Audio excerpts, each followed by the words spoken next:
On the Forum at 8, we're asking you as well this morning, how can we save our mining industry?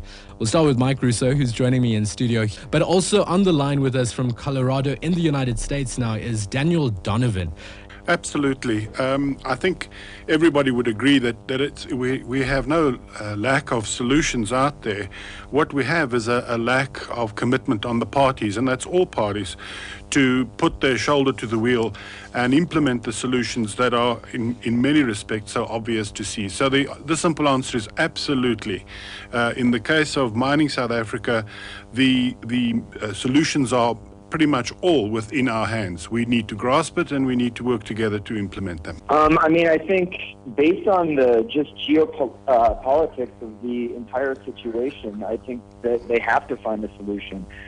South Africa sits on, at least in the platinum mining industry, over 80% of the world's platinum resources, and platinum has become a very valuable resource for many different facets of industry, and therefore, in order to continue these facets of industry, they need to find a solution, and that solution needs to happen in South Africa. I believe that any solutions that come to the table have to be agreed on by all parties. It has to be fair for the government, the mining industry, it has to be economically profitable, and the workers, of course, need to be taken care of.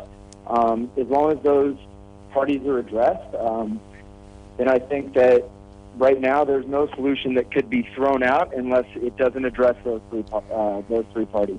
No, I don't think they're unworkable. It's an interpretation of the solutions that are on the table, because what is happening is that people put pretty simple and clear workable solutions on the table, and when the parties then start implementing them, they go in different directions because of the interpretation of what the solution is trying to do. I think we need to get back to simplicity, where we start and talk to each other rather than just talking past one another and trying to get the next argument on the table. I don't think that the parties, and I include all the parties, are actually honestly talking directly to each other with the intention of getting those solutions implemented. There's still too much gaming going on. Kuseni Dlamini is in our Pretoria studios as well. Yeah, I think the focus should be on long-term sustainable solutions, and I strongly believe, Dashin, that we can indeed find those solutions and that we must indeed find them, and we need to go back to basics and really get the industry, labor, as well as government to really sing from the same hymn book in terms of talking about the industry, in terms of driving production issues and also managing labor relations in the industry in a progressive and productive way. I think the industry is still seen as a strategic industry, as indeed it is. That's notwithstanding the fact that its contribution to the economy has declined over the years. It now accounts for about 5%. But in terms of employment, it's still a very important player, employing about 500,000 people. And if you consider the fact that one employee may have 10 dependents, so you've got lots of people dependent on it, and there are also suppliers who depend on supplying the industry. It's systemically very, very important indeed, but its importance and role and contribution to the economy may be undermined if we allow it to decline. We dare not do that.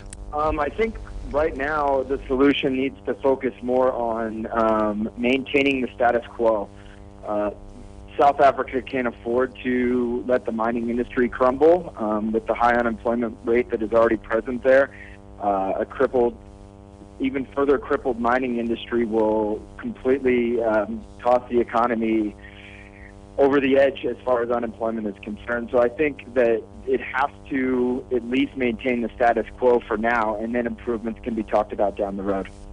Just to pick up on a comment by Kuseni around the reducing contribution of mining to South Africa, it's true in GDP terms, but actually he did make the point, and I agree with that fully, that we've got to look at mining in the round in South Africa. South Africa is 100% dependent on mining and its minerals to grow its economy and indeed transform its economy and jobs. It is a fact that most of the tertiary and secondary sectors in South Africa exist to a large degree, and in some cases totally, because of the existence of mining. So whilst mining in and of itself directly contribution is small, it is significant in South Africa. And to Daniel's point about maintaining the status quo, I fully agree with that, because at the moment we are seeing a decline in mining which we cannot afford. That's only going to have the direct impact of a reduction or a further increase in our negative balance of payments. We can't afford that. Because we're trying to grow our infrastructure, we're trying to grow our economy. We need money to do that, and we need the revenue to basically start transforming our economy. So mining is crucially important, and I think we really need to understand its role as a dynamo of the economy in South Africa. Yeah, I think we've got to look at mining in the long term. Mines are not built for next year or the year thereafter. It's a long-term investment. Mining has been through these ebbs and flows before and will so into the future, and there will be a time when mining booms again. And South Africa cannot afford to be not ready when the boom comes, and the boom will come for sure. So yes, the times are tough at the moment, as they are for everybody in the mining industry worldwide. So we shouldn't kid ourselves that South Africa is unique in that regard. Where we really are not doing ourselves a favor is preparing for the boom time. In other words, to try and get our costs under control and to get our people relationships up to where they should be. I think it will come, and we should remember that when the last commodities boom was in full swing, we didn't have our act together in terms of being able to produce as much product as we could have, and as a result we missed out on that commodities boom. I think this is a strategic opportunity for us to prepare ourselves for the next boom, as indeed I think it will come, Dash, and we need to make sure that we get our act together. And I think mining, to the point you raised earlier on around its role as a job creator, let's remember that Citibank did a study which confirmed that South Africa has got the highest endowment in terms of mineral resources, to the tune of about $2.6 trillion.